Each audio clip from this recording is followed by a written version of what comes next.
My name is Giovanna Ferrajar, and you're listening to AM 1450 KBPS Portland. I am your afternoon host for today, and I did an interview yesterday with Meghan Sinnott of Pedalpalooza. How about you have a listen to it?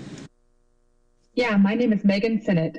So I am the volunteer organizer for the entire event.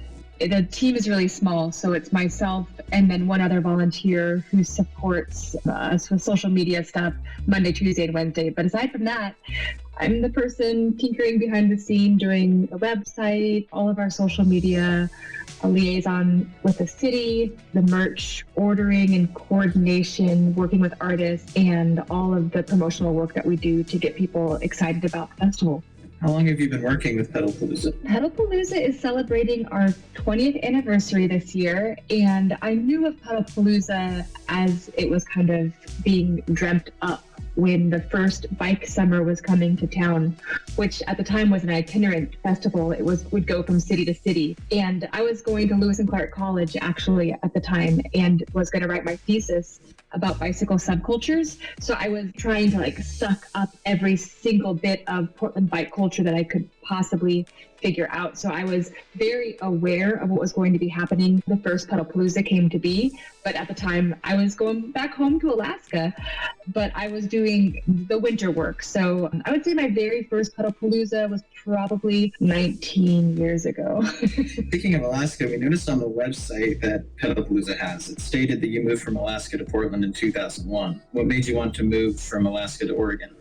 Yeah, so I'm a fourth generation Alaskan, but when it came down to figuring out where I wanted to go to university, I didn't want to stay at home. Perhaps you can identify with that. I found Lewis and Clark College. I liked that they had a shuttle from the campus into town, and I liked that they were able to provide me a leadership service scholarship, and I moved down here so that I could be car free and go to university. Yeah, Lewis and Clark, go Pios. What is your most treasured memory while working with the Pedalpalooza events?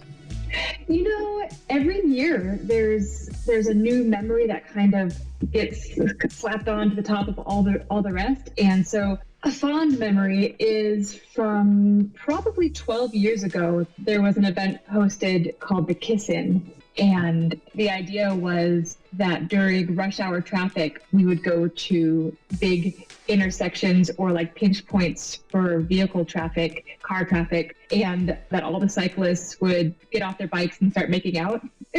We held up signs that said things like lip lock, not gridlock, and draped ourselves over prominent statues and stuff.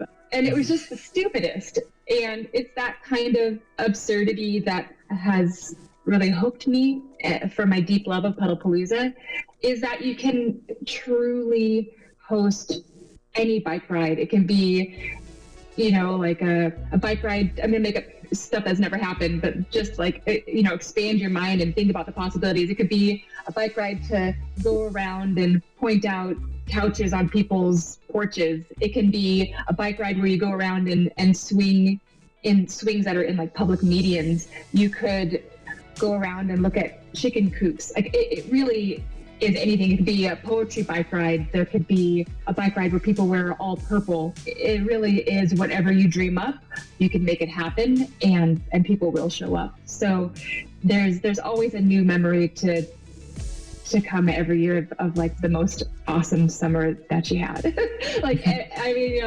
This year I went on a Bleeps and Bloops ride, which was this gentleman, a local Portlander, makes electronic music, and he has fashioned his cargo bike into a rolling synthesizer basically, and has encouraged a lot of people to come out. I think every other week he has this ride, and some people, just carry around a simple noisemaker like a triangle or something, but other people are using their bicycle as generator and powering these great electronic music machines. And you just kind of roll around and stop inside of neat places for reverberation, like inside of parking garages and stuff, and just make music on the go. Do you participate in the event, or do you just set it up and volunteer? Oh man, good question. I do not participate in the rides nearly as much as I used to, and nearly as much as I would like to. You can download the calendar. You can put the calendar into your own calendar. There's a way so that you can like upload all of the rides so that you can see them on your like own calendar app. And it's so sad to see, you know, there's 25 bike rides this Saturday, and I might get to one of them. There's this Art in the Bike Lane event that's going to happen where this lady takes you, two women take you to go see those like bike sharrows that have been artfully created, like a goat on a bike or whatever. And then people kind of dress up to match those bike lane art pieces.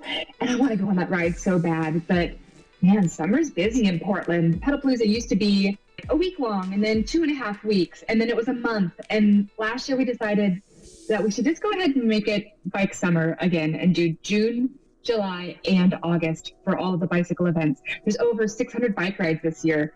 And at the over 600 that I know of, I'll probably make it to like 10. How does the event as a whole reflect on the public? I think really well. You know, this festival is completely volunteer run. It's just me and one other individual on the back end of things. And then all by donations and grants that this event is funded. And then every single bike ride that's hosted, there's over 200 of which are quote unquote family friendly. So anybody can show up. All these bike rides hosted by individuals who are volunteering their time to come up with a theme, to plan a route, to promote it. And I think that speaks very well for the city of Portland and for the creativity that we have here, and for the willingness to devote time, energy, and money to making Portland the fun, bicycle-friendly, beautiful place that we want it to be. I think, that it's free to post a ride to this community calendar. And I think just that concept alone is mind-blowing for people who aren't from Portland, Oregon. Like the concept that people might have this community festival that doesn't have one single puppeteer. I simply promote the festival. I'm not out drumming up people individually to host these rides. They hear about it and then they're inspired. And I think that speaks really well for Portland. How do people choose how they want to ride? Like, how does that system work? It's whatever inspires you. So let's say you're a DJ and you like a specific kind of music, then reaching out to your friends or reaching out to venues that are, age appropriate, or reaching out to a local musician that you'd really like a good excuse to connect with and just saying, hey, I'd like to lead a ride to your event, or would you mind playing a set? If I get the people there, would you play a set at the front of Benson High or whatever? And they're like, sure, yeah, if you can get the sound going, I'll be there, or I'll bring my own sound system. And it's whatever people dream up. It's really about what inspires individuals. We've had this year, there was, I think it's just the silliest. There was a Gushers ride where people showed up and I guess ate Gushers, the candy. I don't get it. But you be you. There was a history ride.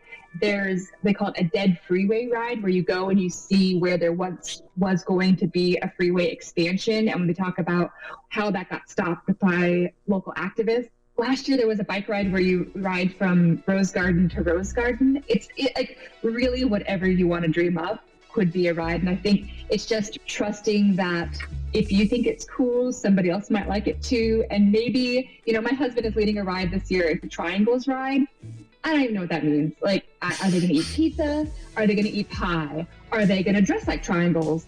Are they going to play the triangle? Are they going to go to parts of the city where there are triangles? Are they going to go to where intersections are made into triangles by two intersecting streets? Who knows? But you know what?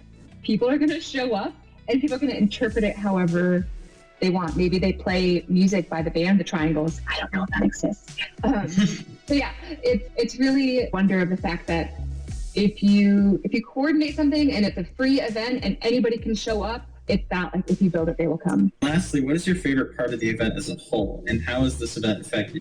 Every year, so because I do the social media, so the back end, I get to see all the people tagging Pedalpalooza PDX and Bike Summer, and I get to see, people reaching out with questions big and small, and it's weekly that I hear from somebody who says that it was because of Pedalpalooza Bike Summer that they moved to Portland, or that they stayed in Portland, or that they became who they are, or that they weren't actually a bike rider until they saw the World Naked Bike Ride roll by, or whatever. It's the fact that we have this ridiculous bicycle fun festival that is inspiring people to ride bikes and to reimagine what Portland can and should be, and getting just the continual feedback from people whom I have never met and may never see in my life,